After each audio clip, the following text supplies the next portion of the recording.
agradecendo a presença bendita de estarmos reunidos em vosso santificado nome. Aproveitamos a oportunidade bendita, rogando a essa equipe espiritual, Dr. Bezerra de Menezes, Jesus, que é médico dos médicos, endereçado ao nosso querido Mário, que envolva em muita paz, orientando o médico, que eu tenho plena certeza que o procedimento dará tudo certo para melhorar a qualidade de vida. Que Deus abençoe a todos vocês, envolvendo-os em muita paz, luz e bastante equilíbrio. Vamos abrir nosso trabalho com a prece que o nosso Mestre Jesus nos ensinou. Pai nosso que estais nos céus, santificado seja o teu nome. Venha a nós o vosso reino e seja feita a tua vontade, assim na terra como no céu. O pão nosso de cada dia dai-nos hoje. Perdoai as nossas ofensas, assim como nós perdoamos a quem nos tem ofendido. E não nos deixeis cair em tentação, mas livre-nos, ó Pai, de todo e qualquer mal. Que assim seja, graças a Deus. Que Deus abençoe a nossa querida Beth com a palestra de hoje. Obrigada, Beth. Boa noite, amigos. É uma alegria estar aqui. A Rosângela, muito gentilmente, me deixa liberdade para escolher o tema. E eu trouxe uma questão para a gente trocar ideias: sexualidade na visão espírita. Então, vários autores espirituais, Emmanuel, Joana de Ângeles, André Luiz, nos ensinam que a sexualidade é uma força criadora natural, criada por Deus. É uma energia atuante que palpita em tudo, desde os átomos até as estrelas. É uma força de atração, de agregação dos minerais, e nos seres humanos também agrega os elementos vibratórios mentais, emocionais, que constroem o nosso psiquismo. Emmanuel, no livro Vida e Sexo, escreve que a energia sexual, como recurso da lei de atração, na perpetuidade do universo, quer dizer, por todo sempre, né, é inerente à própria vida, gera cargas magnéticas em todos os seres e criando potencialidades. Então, a sexualidade é um fenômeno amplo, complexo, e que abrange muitas questões, né? Então, abrange a relação sexual, abrange a identidade, quem eu sou como indivíduo, abrange o papel de gênero, ou seja, o comportamento como homem ou como mulher, abrange a orientação sexual, ou seja, por qual gênero, homem ou mulher, eu me sinto atraída, envolve o erotismo. Esse termo foi cunhado por Freud, ele trouxe do deus Eros, é um deus da mitologia grega que simboliza o amor e a sexualidade. Então, o Freud explica que o erotismo é um instinto, um impulso, é um desejo sexual, é a química do amor, né? Também envolve o prazer, que começa com o desejo e vai até a excitação, proporciona intimidade, então a relação interpessoal muito próxima, e a reprodução, a perpetuação da espécie, que nos dá a oportunidade da reencarnação, da construção do lar, da família.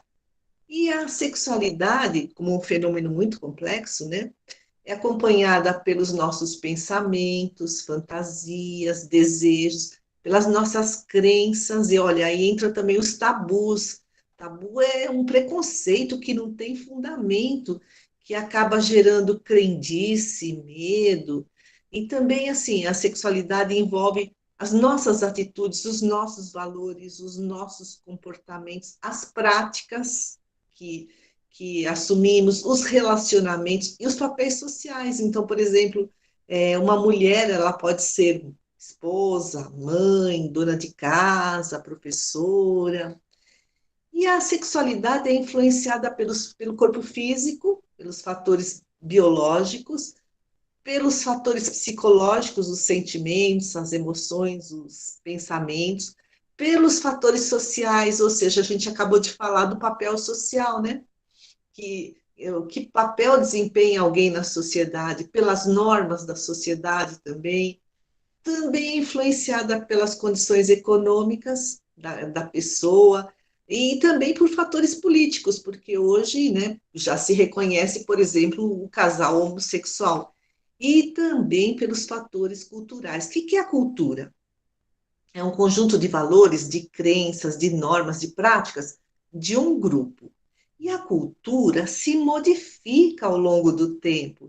Nós aprendemos, apreendemos a cultura, partilhamos entre nós e transmitimos ao longo das gerações. E olha como a cultura é poderosa, porque ela orienta os nossos pensamentos, as nossas decisões, as nossas ações. Então, diante de tudo isso, a sexualidade não é fixa, ela é mutável, ela muda ao longo do tempo. O Chico Xavier, naquele famoso programa Pinga Fogo, falou que a sexualidade se modifica acompanhando a marcha do progresso. Então, foi Emmanuel, né, que falou por ele, dizendo assim: o homossexualismo, esse programa foi ao ar em 1971, na TV Tupi, né, no Canal 4 de São Paulo, teve um enorme sucesso. Então, ele usou termos da época, o Emmanuel, ele fala em homossexualismo. Então, mas olha o que ele disse. O homossexualismo, tanto quanto a bissexualidade ou bissexualismo, como a assexualidade, são condições da alma humana. Não devem ser interpretados como fenômenos espantosos, como fenômenos atacáveis pelo ridículo da humanidade. E diz Emmanuel, disse, né? E acreditamos que o comportamento sexual na humanidade sofrerá de futuro revisões muito grandes.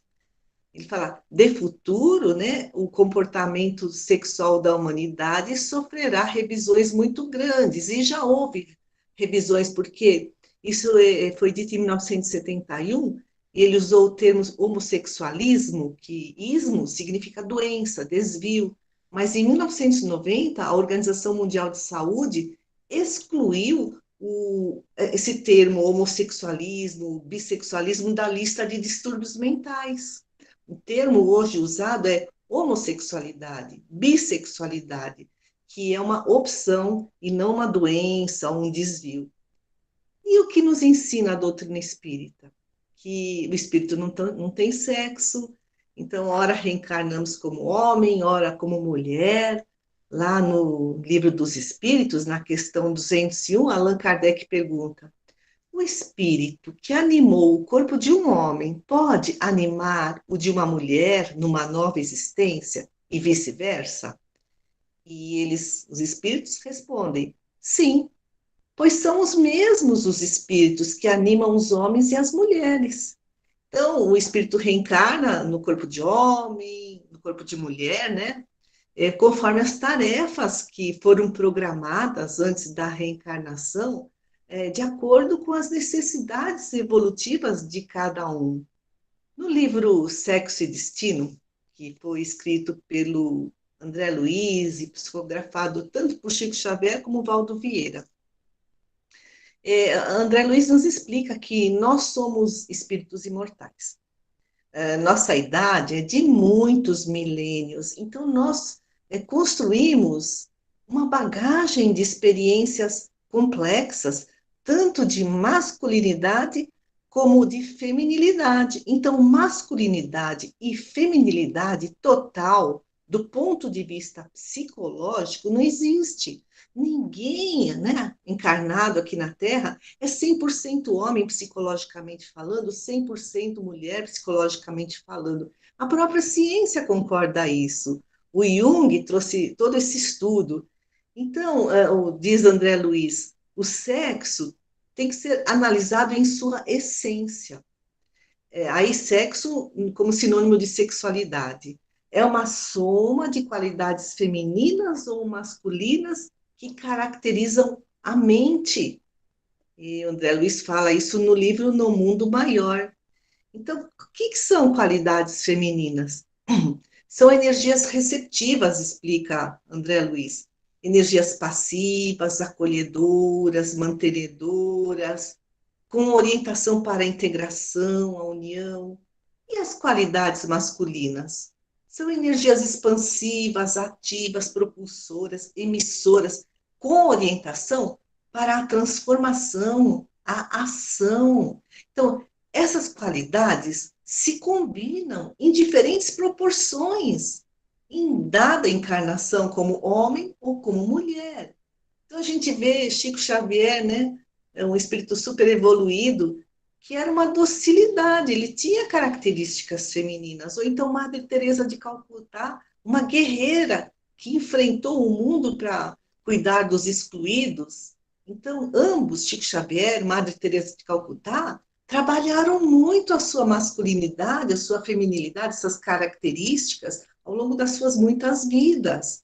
Então, diz André Luiz, homem e mulher em espírito apresentam certa percentagem mais ou menos elevada de características viris, masculinas, né? E feminis em cada indivíduo. Olha o que ele diz: o que não assegura possibilidades de comportamento íntimo normal para todos, segundo a conceituação de normalidade que a maioria dos homens estabeleceu para o meio social. Então, tendo em vista que o espírito traz em sua bagagem uma proporção, cada um tem, né, a sua determinada proporção de características masculinas ou femininas na sua alma, isso não garante um comportamento íntimo normal aqui na Terra, segundo a conceituação de normalidade dos encarnados. Freud já dizia, Sigmund Freud, o pai da psicanálise, não há ninguém normal na Terra. E André Luiz, no livro Sexo e Destino, também fala que na Terra esse conceito, né, de macho, fêmea, de homem e mulher, assim, trazido como uma definição unilateral, sabe? Ou tem que ser homem ou tem que ser mulher. E diz André Luiz, isso acaba trazendo exigências tirânicas, herdadas do comportamento animal, porque a sede real do sexo não se acha no corpo físico, mas no espírito, em sua estrutura complexa. E também nos diz, André Luiz, que na espiritualidade, né, nos espíritos que têm uma condição de mediana para cima, o sexo é entendido como um atributo divino, tanto quanto assim a inteligência, o sentimento, o raciocínio. E ainda André Luiz fala no Missionários da Luz: o sexo é qualidade positiva ou passiva dos princípios e dos seres. É manifestação cósmica em todos os círculos evolutivos. Olha, todos os círculos, desde lá do mineral, vegetal, animal, até que venhamos a atingir o campo da harmonia perfeita, onde essas qualidades se equilibram no seio da divindade. Então, as qualidades femininas e masculinas de Chico Xavier e de Madre Teresa eram tão elevadas, e nós não, nós ainda, a nossa balança ainda está assim, digamos, ó, eu como mulher, eu não tenho proatividade, não tenho coragem, não tenho determinismo, ou então eu como homem, eu ainda não tenho sensibilidade, não tenho delicadeza no trato com o próximo. Então, ao longo das nossas encarnações, nós reencarnamos como homens ou mulheres para preencher essas qualidades cada vez mais. E aí, o André Luiz fala, chegará um momento, né, no campo da harmonia perfeita, que essas qualidades vão se equilibrar. Mas, por enquanto, nosso espírito ainda, né, está na sua evolução. E a Organização Mundial de Saúde também fala que a saúde sexual é uma condição necessária para o bem-estar biopsicossócio social, né? Do bio do físico, psico da mente, o social dos relacionamentos. Mas seria, no caso, uma união sexual saudável com amor, que produz hormônios e produz uma troca energética. E estudos recentes da Organização Mundial de Saúde, de vários pensadores, médicos, psiquiatras, dizem que a sexualidade é importante para manter a saúde física e mental. Por quê? Porque libera endorfina, é o hormônio da felicidade, né? Diminui o cortisol, diminui o estresse, né? O hormônio do estresse, diminui a ansiedade, relaxa e fortalece a musculatura e, por isso, alivia dores, reforça, olha, eles chegaram a essa conclusão, reforça a imunidade, porque aumenta a imunoglobulina, que produz anticorpos, que combate infecções, aumenta a vitalidade, diminui os problemas cardíacos, alivia a enxaqueca, porque libera endorfina, com o aumento de prolactina, promove um sono tranquilo, pesado, queima calorias, diminui o risco de câncer de próstata, diminui o risco de incontinência urinária na velhice, aumenta a autoestima, melhora o relacionamento com o parceiro. E os neurocientistas da Universidade de Maryland, lá nos Estados Unidos, concluíram que a sexualidade, assim, com amor, né, com respeito, essa sexualidade saudável, cria neurônios, olha que interessante, que são as células, né, do nosso sistema nervoso, e aí, com isso, previne-se doenças mentais e a demência da terceira idade.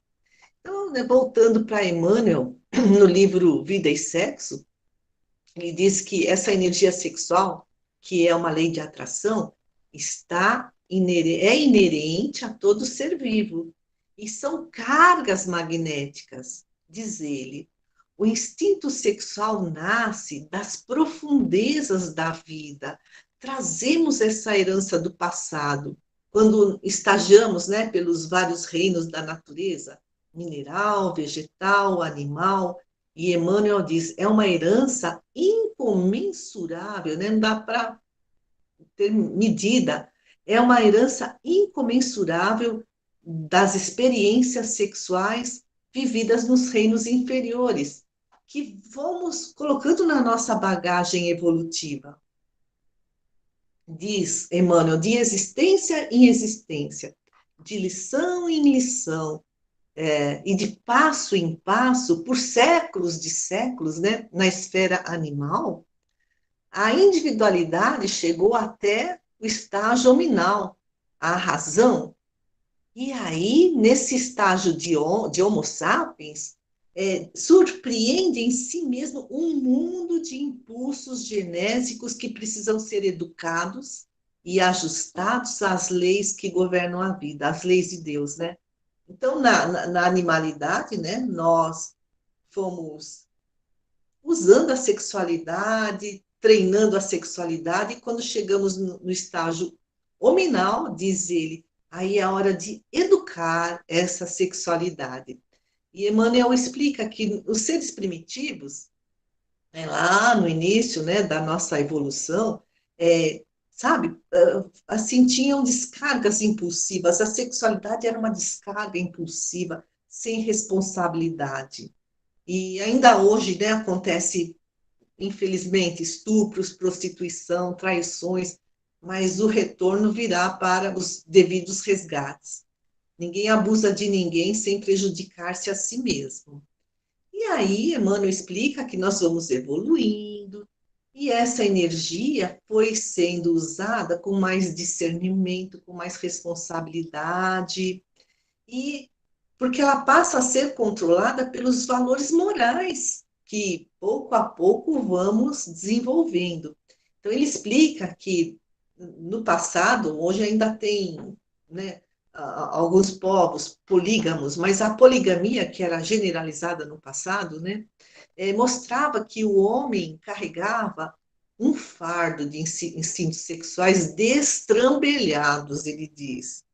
E a partir disso, era preciso passar por uma longa marcha de reparação, de aprendizagem, de sublimação, de educação, para disciplinar esse mundo emotivo.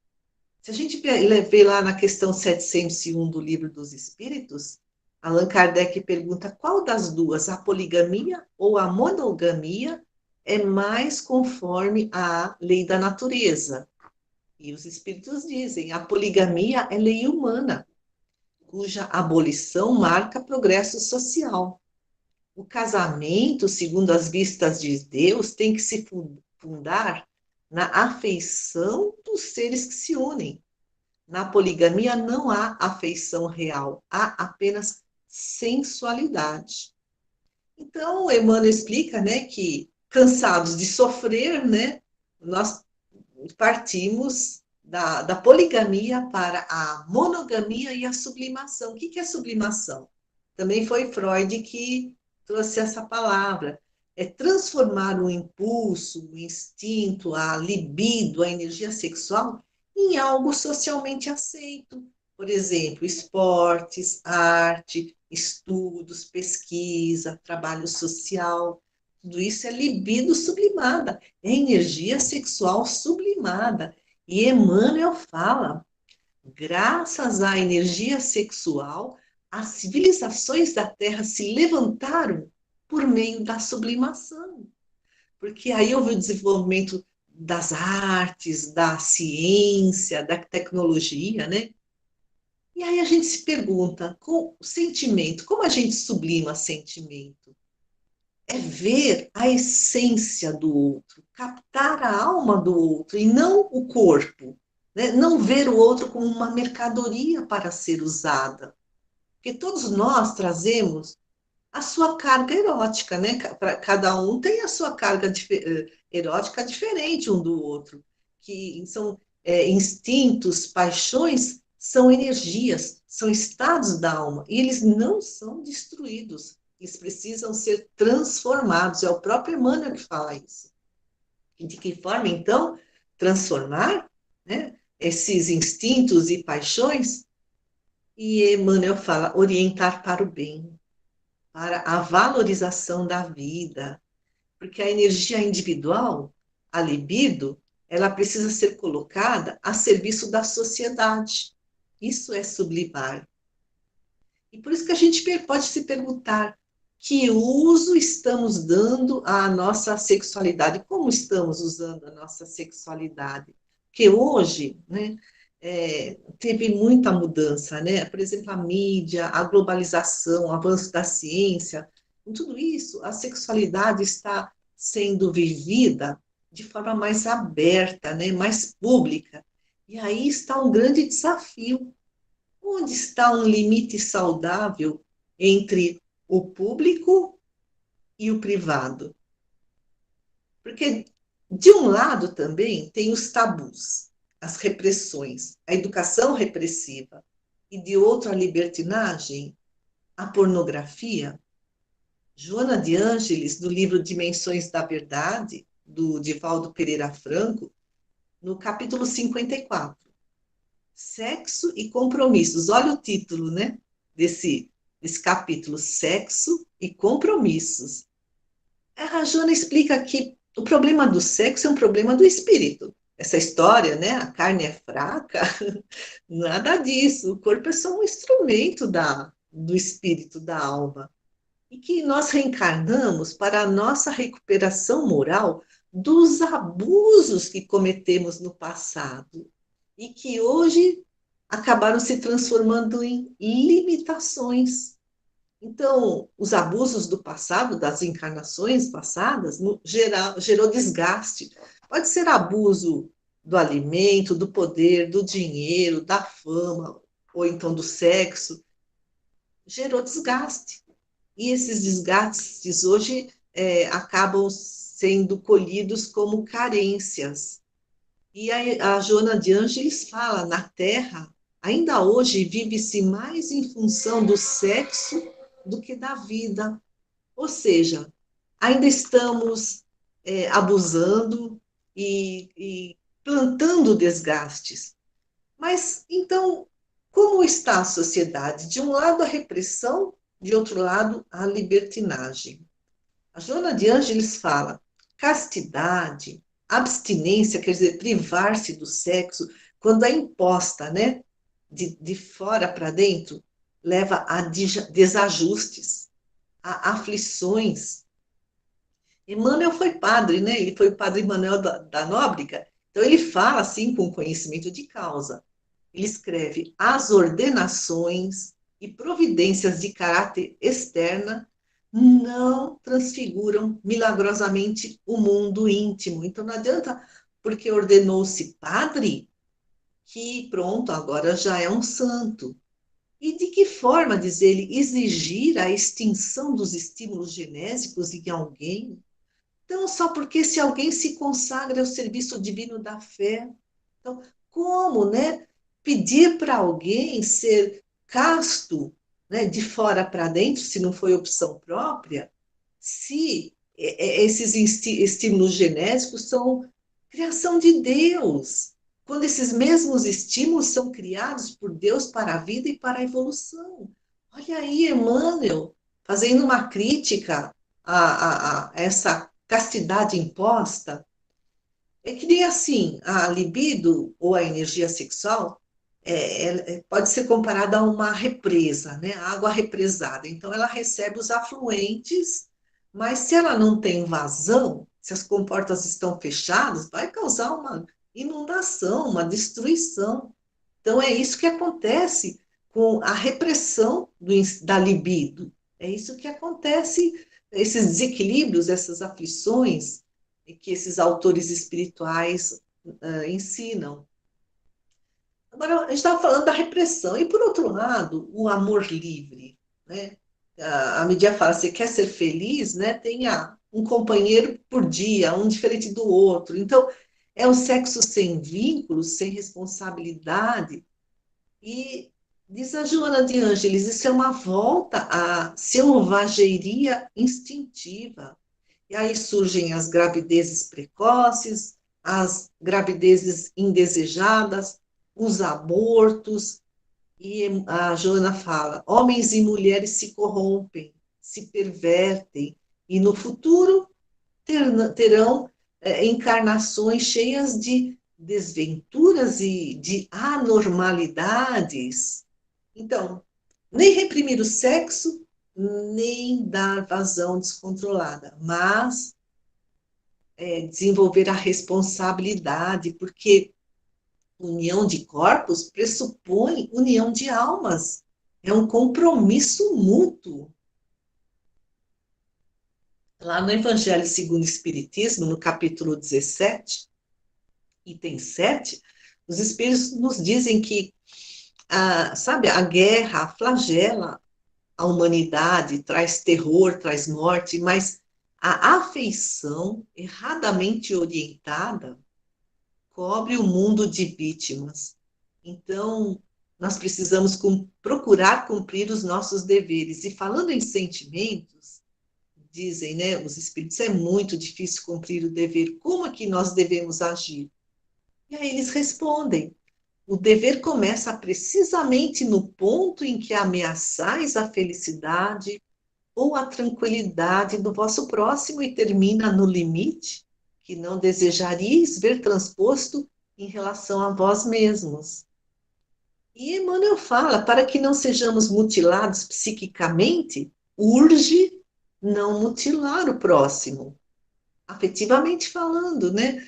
E ele explica, o Emmanuel, que durante séculos nós carregamos o narcisismo, sabe? É tudo para mim, né? Eu sou o melhor, eu conquisto tudo, eu sou o Dom Juan, Dona Juana. Então, fazíamos promessas brilhantes para conquistar o outro e depois descartávamos, abandonávamos, espezinhávamos os sentimentos alheios, né? A humanidade, de uma forma geral, na sua caminhada evolutiva. Mas Emmanuel diz que a comunhão sexual é um circuito de forças, é um alimento psíquico, de energia espiritual, por isso que existe uma reciprocidade. E quando há traição, quando há abandono, rompe-se esse sistema de permutas de cargas magnéticas, né, que mantém-se de uma alma para outra, e isso acaba destruindo o equilíbrio emotivo do outro, né, do parceiro. Quer dizer, a gente planta e colhe. E Emmanuel fala, quando alguém rouba alguma coisa, é punido. Mas também existem os saques afetivos, que ficam registrados na consciência. São essas traições, né? E no futuro, é, é preciso que sejam resgatados. De que forma? Na forma de doenças físicas do corpo, né? Ou reencarnar em ambientes complicados, com relacionamentos difíceis, porque sexo é espírito e vida a serviço da felicidade e da harmonia do universo. Então, é preciso que haja responsabilidade e discernimento. Por isso que a gente, né, deve se questionar onde, quando, como, com quem, para que eu expresso a minha sexualidade. Porque tudo que vai e volta, é a lei de causa e efeito. Tudo que dermos aos outros no mundo afetivo, também receberemos. Se a gente dá amor, carinho, cuidados, a gente vai receber coisa boa. Se a gente dá desprezo, abandono, traição, aí vai receber também o sofrimento. Bom, nós não podemos deixar de falar das companhias espirituais. A irmã Cidufo, no livro Reforma Íntima Sem Martírio, pela psicografia do Vanderlei Soares de Oliveira, escreve no capítulo 7, Sexualidade e Hipnose Coletiva. Então, a irmã se fala que no início era a TV, né? Décadas atrás. Depois da TV, a internet propiciou ainda mais estímulos para a devassidão a domicílio. Olha, ela fala que é o desregramento, a libertinagem entrando nos nossos lares pelas ondas da internet, né? Tipo assim, você quer ser feliz? Pratique o sexo livre. E a irmã se fala, isso é uma hipnose coletiva, é um enxame epidêmico e contagiante, que leva a muitas, muitos prejuízos. Ciúme, inveja, né, a posse do outro, ou então a dependência, o desrespeito, a infidelidade, às vezes até crueldade. E ela diz que é um turbilhão energético, né? Isso que está na psicosfera do planeta Terra, que se movimenta tipo uma serpente sedutora criada por mentes primitivas. E aí elas são absorvidas e alimentadas no regime de troca, tanto por encarnados como por desencarnados. Paulo de Tarso já dizia, né? Estamos rodeados por uma nuvem de testemunhas, tudo de acordo com a afinidade, a sintonia. A irmã se fala, telepatias deprimentes e conúbios mediúnicos exploradores, uniões, né, mediúnicas exploradoras, formam o ambiente astral de várias localidades, expelindo energias entorpecedoras e hipnóticas, abalando o raciocínio e instigando os instintos animalescos, aos quais a maioria de nós ainda nos encontramos jungidos. Então, a gente fica imaginando, né, alguns locais aí onde esse conúbio mediúnico, né, essa união de encarnados e desencarnados, expele essas energias entorpecedoras e hipnóticas que abalam o raciocínio do encarnado e instiga ali os instintos animalescos. Falando, né, nesse aspecto para assim, exemplificar, o André Luiz, no livro Nos Domínios da Mediunidade, também o Chico Xavier que psicografou, traz o caso do casal Anésia e Jovino, e eles tinham 3 filhas. E o Jovino conheceu uma moça e se apaixonou por ela e começou a atrair a esposa. E André Luiz fala que ele estava fascinado pela amante, era um autêntico obsediado. Então, ela o fazia esquecer de suas obrigações de esposo e pai. Então, aí está aí um exemplo de obsessão, de encarnado para encarnado, né? Então, a amante estava obsidiando o Jovino e ele, né, preso, né, nessa situação sem perceber. E comentando esse livro, a doutora Marlene Nobre, ela já desencarnou, ela foi presidente da AME Brasil, da AME Mundial, né, internacional. Ela fala que ela escreveu um livro chamado A Obsessão e Suas Máscaras. Sabe essa história aí do Jovino? Diz ela. Infelizmente, isso ocorre em muitos lares, gerando muitas lágrimas, separações, às vezes até, diz ela, loucura. Ainda no livro Nos Domínios da Mediunidade, o Allan Kardec, o André Luiz, ele diz que vai uma casa noturna, né? Ele vai estudar uma casa, o ambiente de uma casa noturna, e ele vê que os desencarnados estavam colados aos encarnados. Esses desencarnados estavam desvairados pelas sensações das experiências físicas, porque eles já não tinham corpo físico, então se grudavam aos encarnados, buscando sexo, álcool, cigarro, mas é uma via de mão dupla, né? Porque encarnado e desencarnado aí são parceiros nos vícios, os encarnados viciosos são ímãs que atraem os obsessores.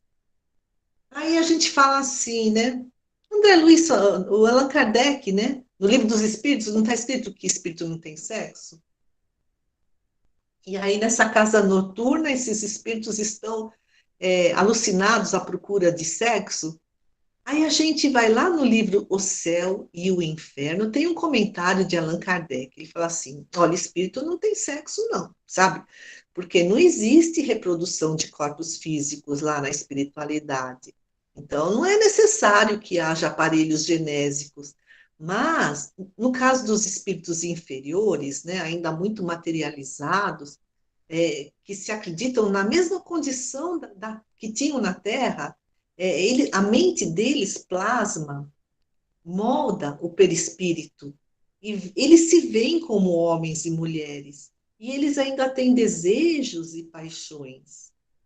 Então, por isso que a gente precisa usar o sexo com responsabilidade, educando essa força sexual, que é uma represa gigantesca, que precisa ser disciplinada, diz, né, os autores espirituais, pelas comportas da contenção, da fidelidade e do amor fraternal.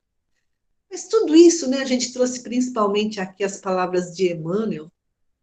Ele diz que isso tudo é convite à autorreflexão e não ao julgamento de forma alguma. Diz ele, à frente de todas as complicações e problemas do sexo, não censurar, não condenar. Ele diz, a aplicação do sexo ante a luz do amor e da vida é assunto pertinente à consciência de cada um. E cada criatura traz os seus temas particulares. Então, todos nós já passamos por um passado, ou talvez ainda estejamos passando pelos erros, é um passado milenar de erros. Então, Emmanuel fala, compadeçamos-nos uns dos outros. Que ninguém, olha o que ele fala, ninguém se conhece tão bem a ponto de dominar as próprias emoções. Não adianta, né? Eu julgo e falo assim, não, isso eu não faço, dessa água eu não beberei, né? Esse erro eu não escorrego. No entanto, nós não nos. Ó, ninguém se conhece tão bem a ponto de dominar as próprias emoções. Então, a gente não pode julgar de forma alguma. Emmanuel fala, não dispomos de recursos para examinar as consciências alheias. E cada um de nós, ante a sabedoria divina, é um caso particular, em matéria de amor, reclamando compreensão. E aí, para finalizar, eu gostaria de ler um trecho que acho que vocês já conhecem. Resume tudo, não precisava falar nada disso. Bastava ler esse parágrafo. Ele é, assim, fantástico. É o suprassumo da síntese, diz Emmanuel, em relação à sexualidade. Não proibição, mas educação. Não abstinência imposta, mas emprego digno, com o devido respeito aos outros e a si mesmo. Não indisciplina, mas controle. Não impulso livre, mas responsabilidade. É fantástico, né? Me permitam, eu vou ler novamente. Não proibição, mas educação. Não abstinência imposta, mas emprego digno, com o dever do respeito aos outros e a si mesmo. Não indisciplina, mas controle. Não impulso livre, mas responsabilidade. Amigos queridos, agradeço muito a atenção de todos.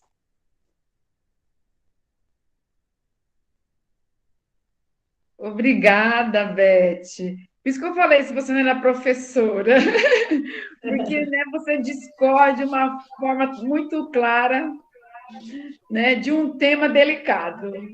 Mas você falou brilhantemente. Aproveito, peço licença. O seu Mário já fez o procedimento. Obrigada, doutor. Ele está ótimo, graças a Deus, né? Então, estamos juntos. Isso que importa, né, não? A Noemi agradeceu o carinho, a vibração de todos, só que ela falou: "Rô, eu não consigo entrar porque agora que terminou a cirurgia, né? Então a gente fica, né, com aquela ansiedade, mas no final deu tudo certo, é isso que importa. Muito obrigada a todos vocês, viu? Pelas vibrações positivas, essa equipe bendita de luz e o comando do Pai. Muito obrigada. Doutor, você quer falar alguma coisa, meu querido, da palestra da Beth?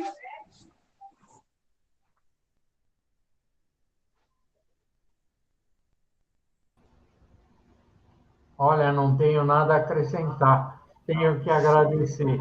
Realmente você é uma professora nata, viu? E clareza Obrigada. na explicação e bastante fundamental, porque o sexo ainda é uma área de perdição da nossa evolução. E, infelizmente, aquilo que Emmanuel disse agora foi muito importante, né? Porque as pessoas têm que ter a educação sexual e a responsabilidade por causa das consequências. E é muito interessante porque eu lembro uma época que eu me prontifiquei a dar aula de educação sexual na escola estadual e o Estado não permitiu porque era um assunto que não podia ser discutido com os alunos, né? Nem os professores aceitavam essa discussão e hoje a gente consegue discutir abertamente com todo mundo, né?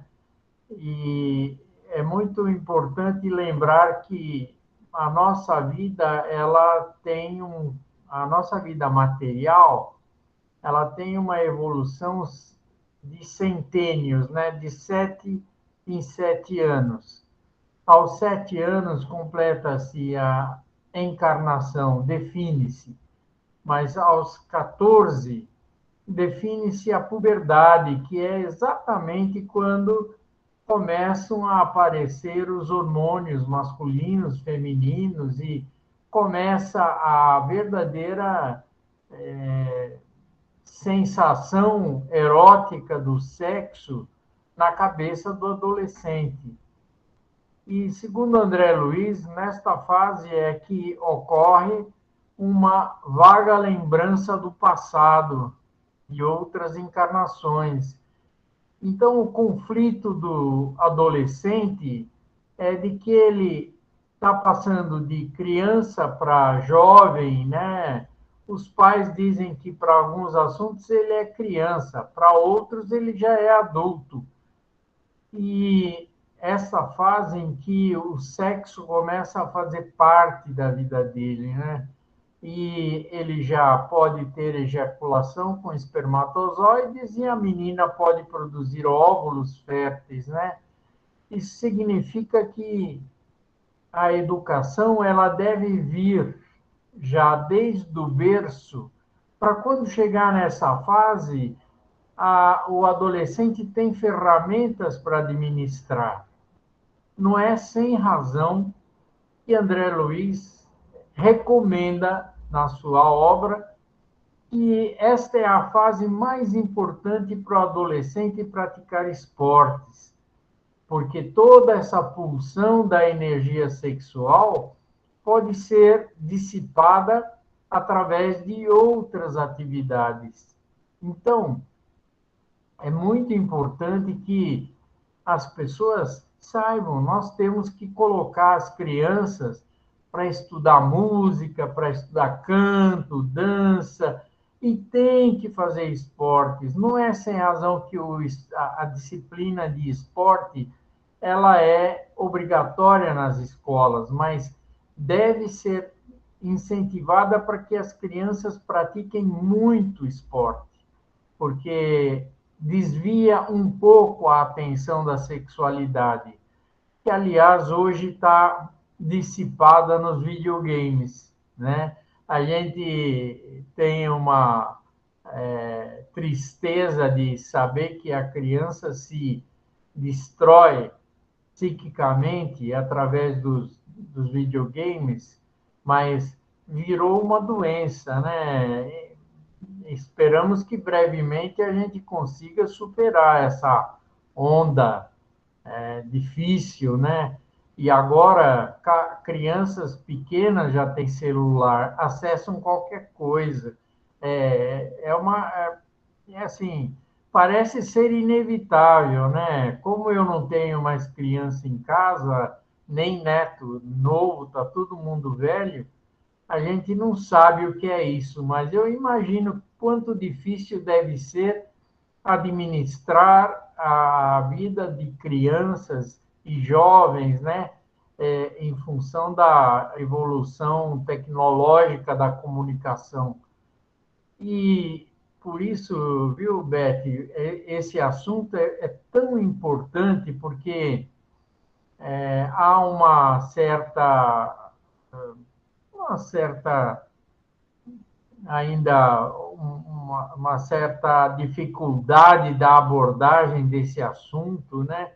Porque durante muitos anos a gente foi educado na Igreja Católica com a conceituação de pecado e hoje é difícil, né? Para mim, que estou velho, não tenho nada a ver com isso, mas as pessoas que ainda frequentam a Igreja Católica e ficam conceituando o pecado e sexo como sendo sinônimo, né? É uma pena muito grande. Por isso, cabe ao Espiritismo essa função que você fez hoje, trazer um esclarecimento muito grande, né? É preciso que as pessoas leiam o livro Sexo e Destino, porque lá a gente vê como a comunidade espírita ainda está atrasada em relação a esse tema, né? Tanto no preconceito, porque ainda a maioria é preconceituoso demais, né? Mesmo entendendo que a sexualidade é uma questão kármica, está relacionada à missão daquela existência, né?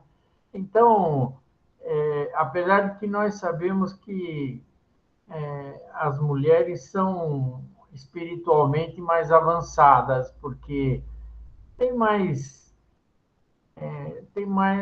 não sei se tem mais avanço de maturidade espiritual, mas eu costumo dizer que as mulheres têm sempre obsessores masculinos, né?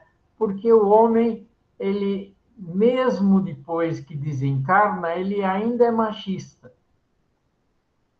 É um retardo mental que os homens têm, porque depois que você desencarna, o sexo é brincadeira. Assim como o tempo, que só existe enquanto a gente está no plano material, o sexo também, né? Mas acho que nós precisaríamos que essa palestra de hoje fosse falada diariamente para todos os espíritas avançarem um pouco nesse terreno. Então, Beth, muito obrigado, viu? Obrigado mesmo. A gente sabe que essa questão da puberdade aos 14 anos, ela é seguida para a maturidade aos 21. Aos 21 anos é considerado, e sempre foi considerado, a verdadeira maioridade da pessoa. É quando ela já tem toda a condição de assumir responsabilidades. Mas hoje a gente tem muita gravidez ainda aos 12, 13, 14 anos, né? A gente tem que bater no peito e falar que minha culpa, porque nós não lutamos na sociedade para um esclarecimento da sexualidade de uma maneira mais responsável, mais madura. Então, vivemos ainda uma fase difícil deste assunto.